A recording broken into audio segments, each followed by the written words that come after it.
الرسل وخاتم الأنبياء وعلى آله وأصحابه الذين هم خلاصة العرب العرباء الذين هم نجوم الهداية للاقتداء والاقتداء سلام إلى قيام الساعة من اتبع الهدى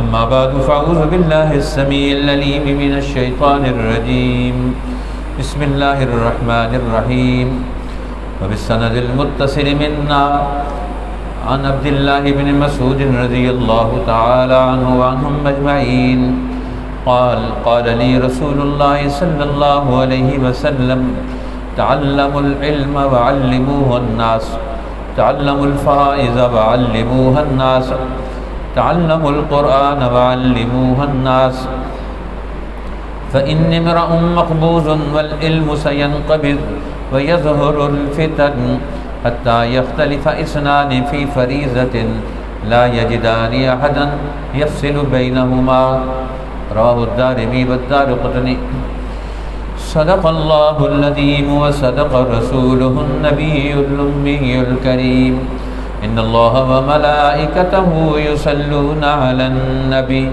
يا أيها الذين آمنوا صلوا عليه وسلموا تسليما اللهم صل على سيدنا محمد وعلى آله وأزواجه وأصحابه وأتباعه وبارك وسلم تسليما كثيرا كثيرا يا رب صل وسلم دائما أبدا على حبيبك خير الخلق كلهم هو الحبيب الذي ترجى شفاعته لكل هول من الأهوال مقتحم لا طيب يعدل تربا ذم أعظمه طوبى لمنتشق منه وملتزم حضرات علماء کرام، حفاظ کرام، طلباء اعظام، حاضرین مجلس اور انتہائی قابل قدر سننے والی ہماری مائیں اور بہنیں،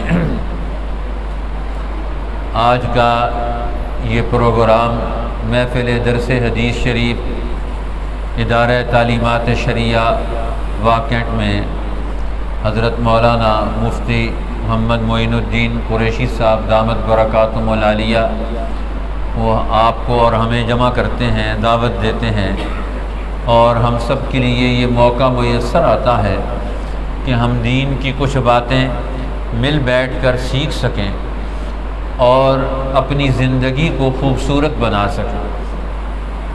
یہ ایک ہمارے لیے انتہائی قابل قدر اور قابل تکریم، قابل تحسین یہ عمل ہے۔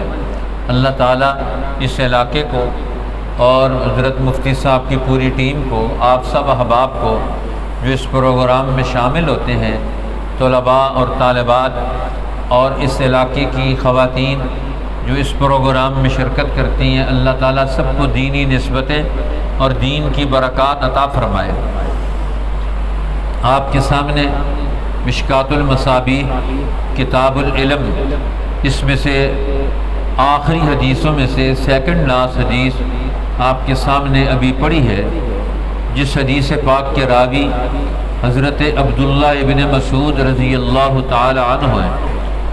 یہ رسول اللہ صلی اللہ علیہ وسلم کے جلیل القدر صحابی، سابقون الاولون من المہاجرین میں سے سب سے پہلے درجوں میں اسلام قبول کرنے والے اور دین حق کے لیے قربانیاں دینے والے، جسمانی اعتبار سے تو انتہائی نحیف تھے، کمزور تھے، چھوٹی چھوٹی پنڈلیاں، لیکن طاقت اور قوت کے اعتبار سے، علم کے اعتبار سے اللہ نے ان کو بہت اونچا مقام عطا فرمایا۔ ان کو امیر المومنین سیدنا عمر بن الخطاب رضی اللہ تعالی عنہ نے کوفہ کا ذمہ دار بنا کر بھیجا۔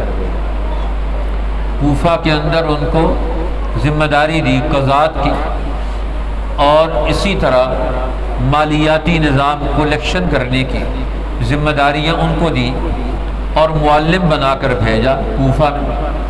زندگی کا بہت بڑا حصہ انہوں نے عجم کے اس علاقے میں گزارا، اور ان کو بھیجتے ساتھ خط لکھا کوفہ والوں کو کہ عبداللہ ابن مسعود کو میں اپنے قریب رکھنا چاہتا ہوں کہ میں ان کے علم سے استفادہ کروں، میں ان سے علمی رہنمائی لوں، آنے والی مشکلات میں ان کے تفقع اور بصیرت سے اور ان کی خدمات سے، ان کے علوم سے میں استفادہ کروں، لیکن میں نے تمہیں ترجیح دی اپنے آپ پر، میں ان کو تمہارے پاس بھیج رہا ہوں۔ اس لیے صحابہ اکرام کے اندر بھی اور ہمارے تابعین کے اندر بھی یہ جملے بڑے مشہور تھے کہ اگر سارے صحابہ کا علم جمع کیا جائے تو بڑے اجلہ صحابہ جو اہل علم ہیں وہ 21 کے قریب، ان کا علم جمع کیا جائے تو وہ 11 جلیل القدر صحابہ اکرام جن سے نبی کریم صلی اللہ علیہ وسلم کے علوم امت تک پہنچے ہیں وہ 11 میں جمع ہو جاتے ہیں۔ پھر ان 11 صحابہ اکرام کے علوم کو جمع کیا جائے تو وہ فرماتے ہیں 3 صحابہ اکرام میں یہ سارا علم جمع ہو جاتا ہے نبی پاک صلی اللہ علیہ وسلم کا۔ ایک امیر المومنین عمر بن الخطاب رضی اللہ تعالی، دوسرے امیر المومنین حضرت علی المرتضیٰ رضی اللہ تعالی، اور تیسرے عبداللہ ابن مسعود رضی اللہ تعالی عنہ وعنہم اجمعین۔ تو سارے صحابہ کا علم ان 3 کے علوم میں جمع ہو جاتا ہے۔ تو عمر بن الخطاب رضی اللہ تعالی عنہ، اللہ نے ان کو بھی علم میں بہت اونچا مقام عطا فرمایا، قرآن حکیم کے علوم میں، دین کے علوم میں ان کو بھی بہت سمجھ اور بصیرت عطا فرمائی کہ قرآن حکیم سے زندگی کی رہنمائی لینی، یہ بہت اونچا کام ہے۔ اسی کا نام فقہ ہے، بصیرت ہے، علم ہے کہ ہم زندگی کے ہر مسئلے کی رہنمائی قرآن حکیم سے کیسے لیں گے، سنت نبوی سے کیسے لیں گے، اپنی ذہنی اور عقلی قوتوں کو کیسے استعمال کریں گے، یہ بہت بڑا کام ہے، یہ بہت بڑی ذمہ داری ہے۔ اس لیے نبی پاک صلی اللہ علیہ وسلم نے خود فرمایا اِن یک فی امتی محدث، اگر میری امت میں کوئی ایسا آدمی جس کے دل پر علوم الہی وارد ہوتے ہوں، فرمایا ہوا عمر بن الخطاب، وہ عمر بن الخطاب ہے۔ اوپر سے آنے والے علوم، اس کا فیضان اس کے قلب پر پہلے سے ہونا شروع ہو جاتا ہے۔ اس لیے قرآن حکیم بہت سارے احکامات جس میں علماء نے لکھا ہے تقریباً 20 کے قریب ایسے مقامات کہ جو وحی کا علم حضرت عمر کی رائے کی موافقت میں نازل ہوا، وحی کی بات اور حضرت عمر کی رائے، ان دونوں میں مطابقت اور موافقت، یہ بہت بڑی بات ہے، وحی کے ساتھ مناسبت آ جائے، موافقت آ جائے۔ اور حضرت علی المرتضیٰ رضی اللہ تعالی، اللہ نے ان کو بھی علم میں بہت اونچا مقام عطا فرمایا، کیونکہ انہوں نے بچپن کا دور ہی رسول اللہ کی خدمت میں گزارا اور پھر دور نبوی پورا دیکھا، پھر حضرت ابو بکر صدیق رضی اللہ تعالیٰ عنہ کے زمانہ خلافت میں امت کو، اس نظام اسلام کو جن مشکلات سے گزرنا پڑا، اور انہوں نے اپنے دور میں جتنے مستحکم فیصلے کیے، مضبوط فیصلے کیے اور امت کو مشکلات سے نکالا۔ عمر بن الخطاب جیسا آدمی بھی کہتا ہے کہ یہ انہی کا حصہ تھا کہ انہوں نے مشکل ترین فیصلے کر کے، جو ہمارے دل و دماغ سے بھی نہیں گزر سکتے تھے، تسلیم کرنا ان کو، لیکن بعد میں جب اس کے نتائج دیکھے تو ہمیں حضرت ابو بکر صدیق کی فراست پر، ان کی سمجھ پر، ان کی بصیرت پر، ان کی دور بینی پر، ان کی دور اندیشی پر، ان کی دین حق کے اندر استقامت پر، وہ عظیم ترین وہ ان کا کردار جو ہے نبوت کے بعد امت کے اندر سب سے بڑا کردار، امت کو کھڑا رکھنا، قائم رکھنا، اس کی کسی مسئلے میں جھول نہ آنے دینا، کمزوری نہ آنے دینا، رائے میں کمزوری نہ آئے، علم میں کمزوری نہ آئے، عمل میں کمزوری نہ آئے۔ اب یہ عظیم مسئلہ ہے۔ حضرت عمر بن الخطاب جیسا آدمی ان کو ترجیح دیتا، یہ معمولی چیز نہیں، اور ان کے فیصلوں کی نقل کرتے اور ان کے فیصلوں کا احترام کرتے ہیں، ان کو اپنے لیے دستور بناتے ہیں، معیار بناتے ہیں، اور ان کو نبوت کے فیصلوں کے ساتھ متصل رکھ کر اپنے لیے ان کو رہنما بناتے ہیں۔ یہ بھی معمولی کام نہیں، یہ دور بھی حضرت علی نے دیکھا۔ پھر امیر المومنین عمر بن الخطاب کا اپنا 8 سالہ دور، جس میں دنیا اسلام میں، دنیا کی اقوام میں، اور اسلام کا یہ عظیم دور پوری دنیا کی قوموں کی رہنمائی کے لیے آگے بڑھتا ہے۔ اس دور میں علم نبوت کا دیپ کیسے جلایا گیا، اس علم نبوت سے مدینہ الرسول کو کیسے آباد رکھا گیا، اس علم نبوت سے مشرق اور مغرب کی اقوام کے دل و دماغ کو کیسے منور کیا گیا، اس علم کی روشنی میں پوری دنیا میں بسنے والی اقوام کے رہنماؤں کو قرآن کے علوم سے، نبوت کے علوم سے کیسے آشنا کیا گیا، اس کے لیے ایک ایک علاقے میں کتنے عظیم جلیل القدر لوگ بھیجے گئے، وہاں سے کیا اثرات واپس آئے، اس کے نتائج کیا آئے، اس کو مسجد نبی میں کیسے ڈیبیٹ کیا گیا۔ حضرت علی ہر اس مجلس میں موجود رہتے تھے۔ تو دور عمر بن الخطاب اور دور فاروقی کا پورا نقش و نگار علوم کی نبوت کا، یہ سارا دور یہ علم نبوت کی خدمت کا دور ہے۔ انہوں نے کیسے علوم نبوت کی خدمات کا علمی اور عملی طور پر کیسے فرائض سر انجام دیے، یہ حضرت علی نے اپنی آنکھوں سے یہ نقشہ دیکھا۔ اور پھر 12 سالہ دور حضرت عثمان ابن عفان رضی اللہ تعالی عنہ کا، اس کو انہوں نے کس طرح منظم اور مستحکم انداز سے پوری امت کو انہوں نے چلایا۔ نیا دور امت کا، خوشحالی کا، ترقی کا، علوم کا اور انسانیت کی رہنمائی کا، یہاں تک کہ قرۂ ارض پہ بسنے والی اکثریتی اقوام وہ اسلام کی طرف متوجہ ہوتی ہیں، اور ان کے ہر مسئلے کو کیسے حل کیا گیا، قرآن کی روشنی میں، حدیث کی روشنی میں، صحابہ اکرام کی آراء کی روشنی میں، ہر ایک آدمی کا علم وہ جمع ہو کر فیصلوں کی شکل میں آ رہا ہے۔ اس لیے ان فیصلوں کو، اس دور کے فیصلوں کو علماء نے جمع کیا، اور صحابہ اکرام نے جمع کیا، پھر تابعین نے جمع کیا، پھر تبع تابعین نے جمع کیا، اور ان کا خلاصہ امام مالک، امام دار الہجرہ والسنہ، حضرت امام مالک ابن انس رحمت اللہ تعالی علیہ نے اپنی کتاب موطا میں جمع کر دیا۔ اسی لیے مدینہ وہ اٹسلف وہ علوم کا مرکز ہے۔ پھر اس کے ساتھ ہی کوفہ دوسرا بڑا علم کا مرکز تھا۔ اس علم کے مرکز سے عجم کی ساری اقوام کی تعلیم و تربیت ہوئی۔ تو وہاں کون بیٹھا ہوا ہے؟ حضرت عبداللہ ابن مسعود۔ انہوں نے ایک ٹیم پیدا کر، شاگردوں کی جماعت پیدا کر دی، جلیل القدر لوگ پیدا کر دیے۔ حضرت علی رضی اللہ تعالیٰ عنہ اپنے دور خلافت، دور حکومت میں کوفہ کو خلافت کا مرکز بناتے، وہاں جاتے ہیں تو انہیں پتہ چلا کہ یہاں عبداللہ ابن مسعود کی کتنی محنت ہے، کتنے بڑے بڑے لوگ انہوں نے تیار کر دیے، قرآن پر غور کرنے والے، حدیث پر غور کرنے والے، امت کے ایک ایک مسئلے کی رہنمائی دینے والے انہوں نے لوگ پیدا کر دیے۔ اب یہ جلیل القدر لوگ تابعین میں سے، ان کے شاگردوں میں سے عبداللہ ابن مسعود نے امت کے لیے کتنے عظیم جلیل القدر لوگ کھڑے کر دیے۔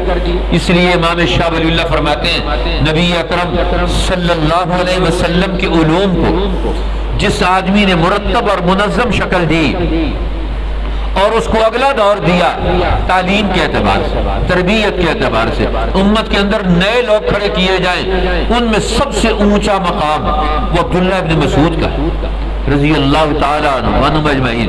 تو انہوں نے رسول اللہ سے ارشادات نقل کیے، رہنمائی لی اور امت تک پہنچائی۔ یہ حدیث پاک بھی حضرت عبداللہ ابن مسعود بیان فرماتے ہیں فرماتے ہیں مجھے رسول اللہ نے فرمایا تعلم العلم، علم حاصل کرو، علم سیکھو، علم سیکھے بغیر نہیں آتا۔ آپ اپنے گھر بیٹھے رہیں، صرف کتاب پڑھ لیں، صرف الفاظ پڑھ لیں، کتاب پڑھنے ورق گردانی کا نام علم نہیں ہے۔ تعلم العلم، جا کر کسی کے شاگرد بنو، کسی سے علم سیکھو جا کر، یہ پہلی بات فرمائی، علم حاصل کرو۔ علم کے اندر ساری چیزیں آ گئی، پوری دنیا کے علوم، اسلام نے علم پر پابندی نہیں لگائی، ہر علم کو حاصل کرنا جو انسانوں کی ضرورت کے لیے ہے وہ مسلمانوں کی ذمہ داری ہے۔ دنیا میں علوم کی بنیاد پر قومیں ترقی کرتی ہیں، جس قوم کے اندر علم رخصت ہو جائے تو وہ قوم خالی ہو جاتی ہے، ان کے ذہن خالی ہو جاتے ہیں۔ قوموں کے اندر ماہرین علوم ہونے چاہیے، ہر علم کا ماہر ہونا چاہیے، ہر علم کا اپنا اپنے ماہر ہوتے ہیں۔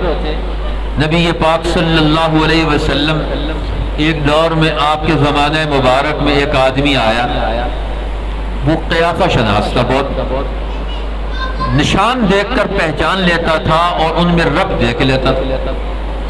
اب بہت سارے لوگ شک میں رہتے تھے، تو ایک دفعہ وہ قیافہ شناس آدمی مدینہ الرسول میں آیا تو رسول اللہ صلی اللہ علیہ وسلم اسے لے گئے، فرمایا یہ پاؤں دیکھ کر بتاؤ ان پاؤں والوں کا آپس میں کیا تعلق ہے۔ چادر میں لحاف میں دو آدمی لپٹے ہوئے سوئے پڑے ہیں، پاؤں ان دونوں کے ننگے ہیں، چہرے ان کے ڈھکے ہوئے، جسم ان کے ڈھکے ہوئے۔ رسول اللہ نے فرمایا یہ دیکھ کر بتاؤ کہ یہ پاؤں والے یہ دو آدمی ان کا آپس میں کیا تعلق ہے۔ اس نے پاؤں دیکھ کر بتایا یہ دونوں باپ بیٹا ہے۔ یہ تھوڑا تھوڑا آگے ہو جائیں، پیچھے آنے والوں کے لیے جگہ بن جائے، ادھر سے حضرات بھی تھوڑا سا اور آگے ہو جائے۔ تو انہوں نے کہا، اس نے کہا کہ یہ دونوں باپ بیٹا ہیں۔ اب یہ دونوں باپ بیٹا کون تھے؟ ایک حضرت زید ابن حارثہ اور ان کے بیٹے اسامہ ابن زید حب رسول اللہ، رسول اللہ کے انتہائی چہتے اور پیارے یہ اسامہ ابن، کیونکہ زید ابن حارثہ ان کو رسول اللہ نے شروع میں منہ بولا بیٹا بنایا۔ یہ حضرت خدیجہ کے غلام تھے، انہوں نے آزاد کر کے رسول اللہ کو ہبہ کر دیا۔ اب ان کے خاندان والے افریقہ سے آئے ان کو لینے کے لیے، ان کو کسی نے بتایا کہ تمہارا بیٹا تو حجاز میں مکہ میں ہے، وہ آئے وہاں سے لینے کے لیے، چچا بھی باپ بھی خاندان والے لوگ لینے کے لیے آئے۔ رسول اللہ سے کہا آپ تو بڑے مہربان ہیں، عبد المطلب کے پوتے، بنو ہاشم کے چشم و چراغ، عرب کے شاہ صاحب، اونچے درجے کے لوگ، تو آپ تو انتہائی اخلاق والے ہیں، ہمارا بیٹا ہمیں واپس کر دیں۔ پر میں میری طرف سے اجازت ہے، جانا چاہتا ہے تو بے شک چلے جائیں۔ تو انہوں نے کہا نہیں، میں تو اب رسول اللہ کا دامن کبھی بھی نہیں چھوڑنا چاہتا۔ باپ نے بڑی منتیں کی، چچا نے منتیں کی، خاندان والوں نے منتیں کی، تو انہوں نے کہا نہیں، اب تو جو میں نے در پکڑ لیا، اب جو میں نے جس شخصیت کے اوصاف، اخلاق کو، کمالات کو، معیار کو میں نے پا لیا ہے، اب میں ان کو چھوڑ کر کیسے چلا جاؤں، میں نہیں جا سکتا۔ تو رسول اللہ نے فرمایا پھر اچھا تم نے میرے لیے ماں باپ کو چھوڑ دیا تو آئندہ سے تمہیں میں اپنا لپالک بیٹا قرار دیتا ہوں، زید ابن محمد قرار پائے، جب تک قرآن کی وہ آیت نہیں آئی ما کان محمد نبا احد من رجالکم ولکن رسول اللہ وخاتم النبیین وکان اللہ بکل شیء علیما۔ محمد صلی اللہ علیہ وسلم تمہارے مردوں میں سے کسی کے باپ نہیں، لیکن یہ نہ سمجھے باپ نہیں تو باقی حیثیتیں بھی ختم ہوگی۔ فرمایا لیکن اللہ کے رسول ہیں اور خاتم النبیین ہیں، آخری نبی ہیں، امام الانبیاء ہیں، سارے نبیوں کے کمالات کے جامع، اس لیے قرآن نے کہا ادعوہم لآبائہم، ان کو اپنے باپ سے پکارو۔ یہ آیات آئیں تو پھر ان کا نام پھر زید ابن حارثہ پڑ گیا۔ اب لوگ شک میں رہتے تھے، دونوں باپ بیٹا شکل میں جسم میں آپس میں نہیں ملتے تھے، اس لیے جو بھی دیکھتا تھا ان پر شک کرتا تھا یہ باپ بیٹا نہیں ہے، لیکن رسول اللہ فرماتے تھے باپ بیٹا۔ اور جب وہ آیا وہ عرب کا ماہر قیافہ شناس، اور اس سے آپ نے فرمایا یہ بتاؤ، اس نے بتایا تو انہوں نے کہا بالکل یہ دونوں باپ بیٹا ہے۔ تو آپ نے فرمایا یہ تو آج عرب کے علوم سے بھی تصدیق ہو گئی. ہر قوم دنیا میں ترقی کرتی ہے تو اپنے علوم سے ترقی کرتی ہے، ان کا معیار بنتا ہے، اپنے تجربات کو علم کا درجہ دیتے ہیں. علم کس چیز؟ علم خیالات کا نام نہیں ہوتا. جو ایک تو وہی کا علم ہے، یہ یقینی علم، قطعی علم، باقی ظنی علوم ہے. یہ خیالات ہیں، خیال کو تجربے میں لے کر آئیں، تجربے کو بار بار کریں. جب بار بار ایک تجربہ کریں گے تو ایک وقت آئے گا کہ وہ علم بن جائے گا. پھر یونیورسٹیوں میں، کالجز میں، گھروں میں، خاندانوں میں وہ علم پڑھایا جائے گا. اس لیے تجربات کو علوم کی کسوٹی پر لے کر آنا یہ ایک ضروری چیز ہے. اور مسلمان دنیا میں تجربات کے اور علوم کے مخالف نہیں ہے. دنیا میں انسانی ترقی کے لیے ہر علم کا تجربہ کریں، ہر میدان میں تجربات کریں، اپنی قوم کو اپنے علوم سے، اپنے تجربات سے فائدہ پہنچائیں. ہر آدمی کے اندر اللہ نے یہ خصوصیات رکھی ہے. امام اعظم امام ابو حنیفہ رحمۃ اللہ علیہ ایک سفر پر ہیں. سفر پر لوگوں نے ایک بکرا بھونا، سرکہ پاس موجود ہے، گوشت اور سرکہ ملا کر لوگ کھاتے تھے، فوراً جلدی ہضم ہو جاتا ہے، توانائی آتی ہے. یہ مفتی صاحب بھی لوگوں کو بتاتے رہتے ہیں فلاں چیز فلاں چیز کے ساتھ ملا کر کھاؤ، فلاں چیز فلاں چیز کے ساتھ ملا کر کھاؤ. اس کے نئے فائدے پیدا ہوتے ہیں، نیا استفادہ حاصل ہوتا ہے. زندگی میں، جسم میں، دماغ میں اور صلاحیتوں میں نئی قوتیں پیدا ہوتی ہیں. اب اگر آپ کو تجربات ہی نہیں ہوں گے تو چیزیں موجود ہیں، کچھ پتہ نہیں کیسے استعمال کریں گے، کیا فائدہ اٹھائیں گے. آج مسلمانوں کا یہی حال ہے. ہماری دھرتی سے ہر چیز پیدا ہوتی ہے، نہ ہمیں اس کا علم ہے، نہ ہمیں اس کا تجربہ ہے. اب یہ سارے علوم یہ انبیاء کے ذریعے سے دنیا میں منتقل ہوئے. کہتے ہیں سلیمان علیہ السلام جنگل میں چلتے تھے تو بوٹیاں ان سے بولتی تھی، علمنا منطق الطیر وأوتینا من کل شیء. ان کو علم دیا گیا، پرندوں کی بولیوں کا علم، نباتات کا علم، جڑی بوٹیوں کا علم. بوٹیاں بولتی تھی ان سے کہ مجھے اللہ نے یہ طاقت، قوت، صلاحیت اور خصوصیت دی ہے. وہ لوگوں کو کہتے ہیں لکھ لو اس کو، پھر تجربہ کراتے ان کو. اب اس طرح علوم انسانوں میں منتقل ہوئے. آج سینکڑوں قسم کی علوم تجربات کی کسوٹی پر یہ امت کے اندر، اور سب سے بڑا حصہ امت کے اندر علوم کو قائم کرنے کا، منتقل کرنے کا وہ مسلمانوں کا تھا. لیکن آج مسلمان اس سے غافل ہو گئے علم سے. آج دنیا میں قوموں کو رہنمائی دینے کے حوالے سے، تجربات منتقل کرنے کے حوالے سے ناکام ہو گئے. وہ جا رہے، اب ان کو مسئلہ پیش آ گیا، بکرا بھون لیا، جنگل سے لکڑیاں اکٹھی کر کے، سرکہ موجود ہے لیکن اس کے ساتھ لگا کر کیسے کھائے. امام ابو حنیفہ اللہ نے ان کو بڑا عقل دیا، سمجھ دی، دماغ دیا، صلاحیتیں دی تھی. ہر مسئلے کا علمی حل وہ فوراً تلاش کر لیتے، عقلی حل اس کا فوراً تلاش کر لیتے. ان کے چمڑے کا دسترخوان تھا، وہ منگوایا اور ریت کے اندر کھڈا کھود کر ہاتھ سے اس کے اندر اس دسترخوان کو رکھ کر اوپر سے ہاتھ مارا اور وہ ایک برتن بن گیا فوری طور پر. اس میں سرکہ ڈالا اور انہوں نے کہا اس کے ارد گرد بیٹھ کر سارے لوگ کھاؤ. علم سے کیا ہوتا ہے؟ انسانوں کے مسئلے حل ہوتے ہیں. جہاں علم آئے گا وہاں مسئلہ حل ہوگا، پریشانی دور ہوگی. آج مسلمانوں کے پاس وحی کا علم ہے، قرآن کا علم ہے، حدیث کا علم ہے، صحابہ کرام کی علوم ہے، 1,24,000 صحابہ کرام کی علوم ہے، پھر سینکڑوں تابعین، تبع تابعین کی علوم ہے، پھر اولیاء اللہ کے علوم ہے، پھر فلاسفہ کے، حکماء کی علوم ہے، پھر ہر دور کے اہل علم کی علوم ہے. سب چیزیں موجود ہیں، لیکن آج ہم ہر پریشانی میں مبتلا ہے. کوئی مسئلہ اپنا حل نہیں کر سکتے. ہر آنے والا دن ہمارے لیے نئے مسائل لے کر آتا ہے. تو رسول اللہ نے پہلا حکم دیا تعلموا العلم، علم حاصل کرو، وعلموہ الناس، صرف خود حاصل کر کے اپنے پاس خزانہ بنا کے بیٹھ نہ جاؤ، آگے لوگوں کو سکھاؤ. علم کا چرچا کرو، شہرت دو، نئے لوگ پیدا کرو، رجال پیدا کرو، ٹیمیں پیدا کرو، جماعتیں پیدا کرو، باصلاحیت لوگ پیدا کرو. یہ ہر ایک کی ذمہ داری ہے. وہ علم حاصل کرے اور اس علم کو آگے پھیلائے. اور دوسری چیز، یہ صرف ترجمہ کر رہے ہیں، ابھی تشریح کا وقت نہیں ہے، پروگرام بھی لمبا ہوگا. فرمایا تعلموا القرآن، تعلموا الفرائض، فرائض کا علم حاصل کرو، وعلموہ الناس، اور لوگوں کو سکھلاؤ. اب یہ دوسرا حکم دیا. تعلم الفرائض، فرائض کا علم حاصل کرو، فرائض سیکھو۔ فرائض میں علماء کہتے ہیں دو چیزیں، ایک تو اسلام کے فرائض ہیں، جس طرح ہم کہتے ہیں اسلام میں بہت پہلے درجے کی جو تعلیمات ہیں وہ فرائض ہیں، دوسرے درجے کی تعلیمات ہیں وہ واجبات، تیسرے درجے کی تعلیمات ہیں وہ سنت ہیں، چوتھے درجے کی تعلیمات ہیں وہ مستحبات ہیں۔ اسی طرح پھر پہلے درجے میں جن چیزوں سے ہم نے بچنا ہے وہ حرام ہے، قطعی حرام، پھر دوسرے درجے میں جن چیزوں سے بچنا ہے وہ مکروہ تحریمی ہے، تیسرے درجے میں جن چیزوں سے ہم نے بچنا ہے وہ مکروہ ہے، مکروہات ہیں۔ اب ان مکروہات سے بچنا یہ بھی تعلیمات ہیں۔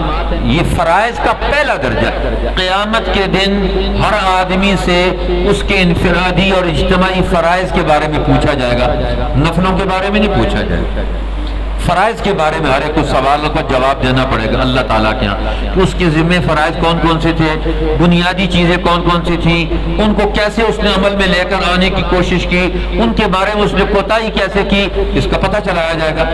اس لیے فرائض کا علم حاصل کرنا کہ میرے ذمہ گھر میں کون سے فرائض ہیں، ڈیوٹی پر کون سے فرائض ہیں، بحیثیت امت مسلمہ کے کیا فرائض ہیں، بحیثیت مسلمان کے کیا فرائض ہیں، بحیثیت گھر کے ممبر کے کیا فرائض ہیں، اسی طرح ہر درجے کے اعتبار سے فرائض ذمہ داری ہے، ان کو سیکھنا چاہیے اپنے درجے کے اعتبار سے۔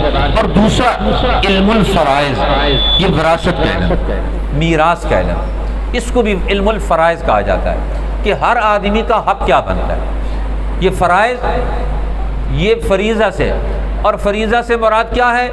جو اس کا حق فرض کر دیا اللہ تعالیٰ نے، طے کر دیا، متعین کر دیا۔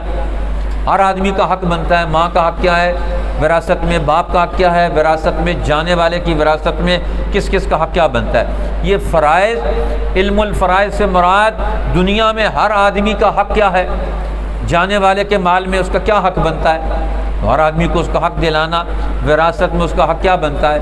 حضرت علی رضی اللہ تعالیٰ عنہ، زید ابن ثابت، حضرت عثمان ابن عفان، یہ علم الفرائض میں اس امت کے سب سے بڑے اونچے درجے کے لوگوں میں۔ رسول اللہ نے خود فرمایا افرزہم زید بن ثابت، علم الفرائض وراثت کے علم میں سب سے اونچا درجہ رکھنے والے لوگوں میں سے زید بن ثابت ہیں۔ دوسرے درجے میں وہ حضرت عثمان ابن عفان ہے، لیکن علم الفرائض میں حضرت عمر کا، حضرت علی کا بہت اونچا درجہ ہے۔ حضرت علی کے پاس ایک آدمی آیا اور آ کر رسول اللہ کے پاس ایک آدمی آیا اور آ کر کہنے لگا کہ مجھے وراثت تقسیم ہوئی اور میری وراثت میرے خیال میں صحیح تقسیم نہیں ہوئی ہے، کیوں کہ مجھے وراثت میں صرف 1 درہم ملا ہے۔ تو رسول اللہ نے پوچھا کہ وراثت کس نے تقسیم کی ہے؟ انہوں نے کہا حضرت علی نے تقسیم کی ہے۔ فرمایا پھر انہوں نے صحیح تقسیم کی ہے۔ فرمایا آپ نے پھر اس کو سارے رشتے متعین کر کے بتائے کہ تیرے فلاں فلاں رشتہ دار ہے، ہر ایک کا اتنا حصہ بنتا ہے، اور تیرا حصہ اتنا بنتا ہے، تیرے حصے میں 1 درہم آتا ہے، لہذا تیرا حصہ اتنا ہی بنتا ہے۔ ہر ایک کا حصہ متعین ہونا ہے، متعین کر دیا شریعت نے، اور اسی حصے کے اعتبار سے اس نے کام کرنا ہے۔ اور فرمایا نبی پاک صلی اللہ علیہ وسلم نے فرمایا تعلموا القرآن وعلموه الناس، فرمایا قرآن کا علم حاصل کرو اور پھر یہ قرآن لوگوں کو سکھاؤ۔ تیسرے درجے میں پہلے درجہ علم کا، دوسرا درجہ علم الفرائض کا، اور تیسرا درجہ، تیسرے درجے میں کس کا حکم دیا؟ کچھ بولے شولے پتہ چلے، یہ قرآن کا علم۔ تعلم القرآن، ہر آدمی قرآن سیکھے، اپنا قرآن کا ماہر استاذ بنائے، اس سے پاس جا کر سیکھے۔ آج جس کو بالکل کچھ بھی نہیں آتا، ہم قرآن سیکھنے کے لیے اس کے پاس پہنچ جاتے ہیں، نہ اس کو الفاظ درست آتے ہیں، نہ معنی درست آتا ہے، نہ ترجمہ درست آتا ہے، اب نہ اس کی حیثیت جانتا ہے، نہ اس کے آداب جانتا ہے، نہ اس کے احکامات جانتا ہے، نہ اس کو وقف کا طریقہ جانتا ہے، وقف کہاں کرنا ہے، موٹا پتلا کہاں کرنا ہے، پھر اس کے اندر آداب اور احکامات کیا ہے، کسی چیز کا علم نہیں رکھتا۔ ہم نے ایسے استاد بنا لیے، نہیں، قرآن کا استاد ماہر ہونا چاہیے۔ خود نبی پاک صلی اللہ علیہ وسلم اپنے زمانے میں خود قرآن پڑھاتے تھے، اور پھر کچھ صحابہ اکرام کا نام لے کر فرمایا اگر قرآن سیکھنا ہو تو زید ابن ثابت سے سیکھو، قرآن سیکھنا ہو تو ابی ابن کعب سے سیکھو، قرآن سیکھنا ہو تو عثمان ابن عفان سے سیکھو، قرآن سیکھنا ہو تو پھر یہ ان صحابہ کے نام لیے، عثمان ابن عفان سے سیکھو۔ اب یہ اس دور میں باقی لوگ ان کے شاگرد ہیں، اور خود رسول اللہ صحابہ کرام کا قرآن سنتے تھے۔ ایک دفعہ رات کی تاریکی میں ابو بکر صدیق عمر ابن الخطاب کو لے گئے، چلو رات کو چل رہے ہیں، جا کر کھڑے ہو گئے اور کھڑے ہو کر ایک جگہ قرآن سننا شروع کر دیا۔ تو قرآن سنتے رہے، کافی دیر کھڑے رہے، تو حضرت ابو موسیٰ اشعری قرآن پڑھ رہے تھے، خوبصورت قرآن پڑھتے تھے۔ جب انہوں نے قرآن ختم کیا تو آپ نے فرمایا اوتیت بمزامیر آل داود، تجھے ایسی زبان، ایسا گلا، ایسا انداز، ایسا لحن قرآن کا دیا گیا جو آل داود کو دیا گیا تھا۔ اتنا خوبصورت قرآن پڑھتے۔ جب قرآن ختم کیا تو رسول اللہ وہیں کھڑے ہو گئے، فرمایا ختم قرآن کے بعد اب ابو موسیٰ اشعری کو یہ دعا مانگنی چاہیے۔ رسول اللہ ابو بکر صدیق کو کہہ رہے ہیں، عمر ابن الخطاب کو کہہ رہے ہیں، انہوں نے قرآن حکیم کی تلاوت کی ہے، لہذا اب انہیں ختم قرآن کے بعد یہ دعا مانگنی چاہیے۔ اور وہی ہوا جو رسول اللہ صلی اللہ علیہ وسلم نے ان کے بارے میں خیال کیا تھا کہ ختم قرآن کے بعد تلاوت کر لینے کے بعد ان کو دعا مانگنی چاہیے اور یہ دعا مانگنی چاہیے، وہی دعا انہوں نے مانگی۔ ان کو نہیں پتا کہ رسول اللہ میری باتیں سن رہے ہیں، ہماری باتیں سن رہے ہیں، میرا قرآن بھی سنا کھڑے ہو کر، اور پھر ان کی دعا بھی سن رہے ہیں۔ تو اب رسول اللہ کو اپنے شاگردوں کا مزاج پتا تھا، ان کا انداز پتا تھا، ان کی خوبیاں پتا تھی، ان کے کمالات پتا تھے، ان کے پڑھنے کو بھی دیکھ رہے ہیں کہ یہ کس کس وقت میں کون آدمی قرآن پڑھ رہا ہے۔ آج ہم میں سے کسی کے قرآن پڑھنے کا وقت متعین ہی کوئی نہیں، نہ باپ کا متعین ہے، نہ ماں کا متعین ہے، نہ بیوی کا متعین ہے، نہ بیٹی کا متعین ہے، نہ بوڑھوں کا متعین ہے، نہ جوانوں کا متعین ہے، نہ قاریوں کا متعین ہے، نہ طلباء کا متعین ہے۔ کلاس میں تو مفتی صاحب کے ڈر سے پڑھتے ہیں، بعد میں کون پڑھتا ہے جب چھٹی ہو جاتی ہے، پتہ تو سو چلے گا۔ اب ہم نے قرآن کتنا حصہ رکھا ہوا ہے، اپنا حصہ مقرر کریں قرآن کے ساتھ، قرآن کے ساتھ دوستی لگائیں، وقت متعین کریں، ایک آیت روزانہ پڑھ لیں، 2 آیتیں پڑھ لیں، آدھا صفحہ پڑھ لیں، لیکن روزانہ پڑھیں، روزانہ قرآن کھولیں، قرآن کے ساتھ دوستی پکی کریں۔ آج وقت ہے، اس لیے فرمایا تعلموا القرآن وعلموہ الناس، قرآن سیکھو اور پھر لوگوں کو سکھاؤ قرآن پاک۔ ہر پیدا ہونے والے بچے کا حق ہے کہ ہم اسے قرآن سکھائیں، ہر بچی کا حق ہے ہم اسے قرآن سکھائیں، اسی لیے تعلیم قرآن فری ہوتی ہے۔ یہ پوری امت کی ذمہ داریوں میں سے کہ اس کا نظام بنا جائے۔ ہمارے بزرگ شیخ الہند مولانا محمود حسن رحمۃ اللہ علیہ، جنہوں نے ایک تحریک ریشمی رومال چلائی، مالٹا کی جیل میں گئے اور وہاں انگریزوں کی جیل 3 سال 4 سال وہاں گزار کے واپس آئے، 48 سال دارالعلوم دیوبند میں پڑھایا، قال اللہ قال الرسول کا درس دیا، مالٹا کی جیل میں واپس قرآن حکیم کا ترجمہ مکمل کیا، اور پھر واپس آ کر انہوں نے کہا میری زندگی کا خلاصہ 2 چیزیں ہیں کہ آج مسلمانوں کی 2 ضرورتیں، ایک بڑے لوگوں کی ضرورت ہے کہ ان کے اندر اتفاق رائے پیدا کی جائے، وہ لڑائی نہ کریں آپس میں، چھوٹے چھوٹے مسئلوں پر آپس میں اختلاف رائے پیدا کر کے علیحدہ علیحدہ فرقے بن جائیں، جماعتیں بن جائیں، تقسیم ہو جائیں، اس سے دشمن کو فائدہ ہوگا، مسلمان کمزور ہوں گے۔ مسلمانوں کو جامعیت پیدا کرنی چاہیے، آپس میں اتفاق پیدا کرنا چاہیے، آپس میں اختلاف مت پیدا کریں۔ آج امت کی دین کی سب سے بڑی ضرورت ہر مسلمان کے ذمے میں یہ ہے کہ وہ امت کے اندر تقسیم تفریق اور یہ انگریز کی پالیسی ڈیوائڈ اینڈ رول کی اس کو ختم کریں، اتحاد پیدا کریں، وحدت پیدا کریں، اپنی اتحاد کی وحدت کی اساس تلاش کریں۔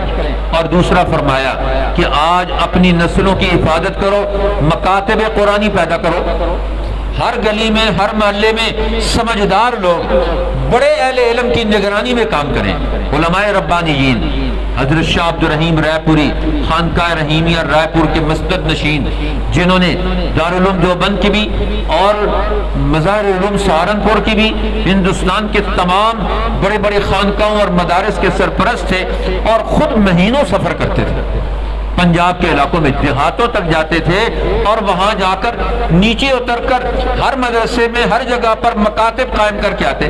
یہ جو نورانی قاعدہ پڑھایا جاتا ہے یہ حضرت کے ایک مرید تھے مولانا قاری حافظ نور محمد صاحب، ان سے نورانی قاعدہ لکھوایا بچوں کے لیے، آج تک یہ نورانی قاعدہ پڑھایا جاتا ہے۔ سارے بزرگوں کو متوجہ کیا، تعلیم الاسلام لکھوائی انہوں نے، جی فقیہ وقت مفتی اعظم ہند حضرت مولانا مفتی کفایت اللہ رحمۃ اللہ علیہ سے مولانا اشرف علی تھانوی لکھتے ہیں ہمیں بھی اب کفایت وہ تعلیم الاسلام دیکھ کر بہت سارے مسئلے سیکھنے پڑتے ہیں۔ آج ہمارے بہت سارے لوگ علماء کہتے ہیں تعلیم الاسلام جو بچوں کی کتاب ہے، نہیں، یہ سب کی کتاب ہے، اس کو پڑھنا چاہیے، جس سے بہت سارے مسائل عقدے حل ہوتے ہیں، بہت ساری معلومات دین کی بنیادی لازمی اور ضروری چیزیں ہمارے ذہن نشین ہوتی ہیں۔ تو فرمایا اس وقت ضرورت ہے کہ امت کے اندر مکاتب قرآنیہ چھوٹے چھوٹے مدرسے قائم کیے جائیں ہر گلی محلے میں، لیکن وہ نگرانی میں، یہ کسی بڑے کی نگرانی میں طے کردہ نصاب تعلیم و تربیت کا پورا پروگرام۔ اب یہ سب سے بڑی اہمیت کی حامل ہے۔ آج ہر استاد الگ پڑھاتا ہے، دوسرا استاد الگ پڑھاتا ہے، تیسرا استاد الگ پڑھاتا ہے، چوتھا استاد الگ پڑھاتا ہے، اس سے نتائج کیا نکلیں گے؟ اب یہ ساری امت ایک نگرانی میں ہے۔ تو رسول اللہ نے فرمایا فإنی امرؤ مقبوض، میں تو دنیا سے چلا جاؤں گا لیکن پیچھے ہمارے آثار رہیں گے، علم، یہ حکمت، وراثت، بل علم سینقبض، اور لوگوں کے جانے سے علم بھی چلا جاتا ہے، ویزور الفتن، اور جب علم رخصت ہوتا ہے جاہل نادان لوگ آتے ہیں تو وہاں گمراہیاں پیدا ہوتی ہیں، فتنے پیدا ہوتے ہیں، آزمائشیں پیدا ہوتی ہیں، یہاں تک کہ لوگوں میں لڑائی جھگڑے پیدا ہوتے ہیں۔ مرحبا، لوگوں میں لڑائی جھگڑے پیدا ہوں گے، یہاں تک کہ لوگ فرضوں میں لڑیں گے۔ پھر ایک دو آدمی فرائض کے اندر لڑ رہے ہیں اور ان کے درمیان صلح کرانے والا کوئی بھی نہیں ہوگا۔ لا یجدان احدا یفصل بینہما، علم کی روشنی میں نتائج کیا نکلنے چاہیے؟ علم کو ماننا چاہیے اور اس علم کی روشنی میں اپنا اختلاف ختم کرنا چاہیے۔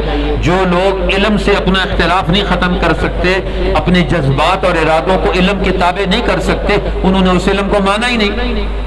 آپ دیکھیں ڈاکٹر کے پاس جاتے ہیں، حکیم کے پاس جاتے ہیں، وہ اپنی علمی رائے دیتا ہے آپ یہ چیز کھائیں یہ نہ کھائیں، اگر آپ وہ علمی رائے نہیں مانیں گے نتیجہ کیا نکلے گا؟ آپ کی بیماری بڑھ جائے گی۔ اسی طرح فقیہ وقت ہے، وہ آپ کو ایک علمی رائے دیتا ہے، جی جو دین کی سمجھ رکھتا ہے، زمانے کی سمجھ رکھتا ہے، وہ آپ کو علمی رائے دیتا ہے، آپ اس کی علمی رائے ماننے کے لیے تیار نہیں ہیں، اسی کا نام تو فتنہ، اپنی بات کرنا چاہتے، علم کی بات نہیں ماننا چاہتے۔ اس لیے علم والوں کو اپنی خواہشات کو چھوڑ کر کسی کے دباؤ میں نہیں آنا چاہیے، کسی بادشاہ کی دباؤ میں علمی رائے نہ دیں، کسی حاکم کے دباؤ میں علمی رائے نہ دیں، کسی کے دباؤ میں علمی رائے، جو دباؤ میں آئے تو وہ علمی رائے تو نہ ہوئی نا، علم کی رائے تو وہ جو عقل سے شعور سے پیدا ہو۔ اس لیے ہمارے بڑے بڑے اہل علم وہ سچی رائے دیتا ہے، صحیح رائے دیتا ہے، کسی کے دباؤ میں نہیں آتے۔ امام مالک کو کتنی مشکلات سے گزرنا پڑا لیکن انہوں نے کہا نہیں، جو علمی رائے ہے وہی چلے گی۔ امام ابو حنیفہ انہوں نے کہا کہ آپ دباؤ میں ہمیں رکھ کر ہم سے فیصلے کروائیں، یہ تو نہیں ہو سکتا، ہم دباؤ میں کوئی فیصلہ نہیں کریں گے، عہدہ ہی نہیں لیں گے جہاں دباؤ آئے گا۔ تو انہوں نے ابو جعفر منصور کے دور میں قاضی القضات کے منصب کو مسترد کر دیا کہ ہم تو باہر علم کا کام عوام میں کریں گے، عوام کے اندر عقل و شعور پیدا کریں گے۔ اللہ تعالیٰ ہمیں سمجھ عطا فرمائے۔ سچے علماء جو اپنے علم پر قائم رہنے والے، نہ جھکنے والے، نہ دبنے والے، امت کو صحیح رہنمائی دینے والے، قرآن سے، حدیث سے، سنت نبوی سے، سنت صحابہ سے، سنت اہل بیت سے اور امت کے اہل علم سے جوڑنا چاہتے ہیں، ہمیں ان کے ساتھ وابستہ کرنا چاہتے ہیں، ان علماء سے جوڑنا چاہیے جو اپنے ساتھ نہیں، اپنے سے پہلے علماء کے ساتھ جوڑ دیں۔ اللہ تعالیٰ ہمیں رسول اللہ کے علوم کی وراثت نصیب فرمائے۔ اور آج جو ہمارے اندر جہالت اور فتنے پیدا ہو گئے ہیں جس سے آپس میں لڑائیاں نفرتیں ہیں، اللہ تعالیٰ اس کو محفوظ فرمائے۔ یہ ادارہ تعلیمات شریعہ اور یہاں کی محنت اللہ تعالیٰ قبول فرمائے۔ ہمارے انتہائی معزز مہمان حضرت مولانا ڈاکٹر پروفیسر قاری تاج افسر صاحب، اللہ تعالیٰ نے ان کو بڑی خصوصیات سے نوازا ہے۔ انٹرنیشنل یونیورسٹی، اسلامی یونیورسٹی شعبہ اصول الدین کے ڈین، فیکلٹی کے ڈین بھی ہیں اور ان کا ماشاءاللہ ادارہ بھی ہے اسلام آباد میں، ادارہ رحیمیہ دار القرآن کے عنوان سے ماشاءاللہ پورے ملک میں یہ بہت سارے دینی علمی فرائض سر انجام دے رہے ہیں۔ اللہ تعالیٰ نے ان کو بہت ساری خوبیوں سے نوازا ہے۔ ابھی بین الاقوامی یہ عالمی قرات کا جو مکہ مکرمہ میں پروگرام تھا جس میں پوری دنیا سے حفاظ قراء جمع ہوئے تھے، وہاں قاری صاحب ماشاءاللہ بطور جج کے یہاں گئے تھے، ابھی یہ پچھلے مہینے سے وہاں سے واپس ہو کر آئے ہیں مکہ مکرمہ میں، ایک ہفتے کا وہاں پروگرام تھا۔ 15 روزہ پروگرام تھا ماشاءاللہ. وہاں ایک ہفتے کا یہ سیمینار تھا جو مکہ مکرمہ میں ہوا تلاوت قرآن کا. بطور جج کے یہاں سے گئے تھے. اللہ تعالیٰ نے بہت ساری خصوصیات سے نوازا ہے. خانقاہ رحیمیہ رائے پور کے چوتھے مسجد نشین حضرت مولانا شاہ سعید احمد رائے پوری رحمۃ اللہ علیہ کے خلیفہ مجاز بھی ہیں. اللہ نے بہت ساری خوبیوں سے کمالات سے نوازا ہے. یہ تشریف لائے ہیں, ہم ان کو خوش آمدید کہتے ہیں, اور ہم بھی خوش قسمت ہیں اور آپ بھی. اللہ تعالیٰ نے ہمیں اہل علم سے جوڑا ہے اور ان کے بہت سارے علوم سے فیضیاب ہوئے. اللہ تعالیٰ ان کو بھی اور ان کی علوم اور محنتوں کو بھی اور ہمارے سلسلہ علم کو اور زیادہ چلا تازگی عطا فرمائے. مفتی صاحب اور ان کے سارے سلسلے کے لوگوں کو اللہ تعالیٰ ہماری محنت قبول فرمائے. وآخر دعوانا الحمد للہ رب العالمین.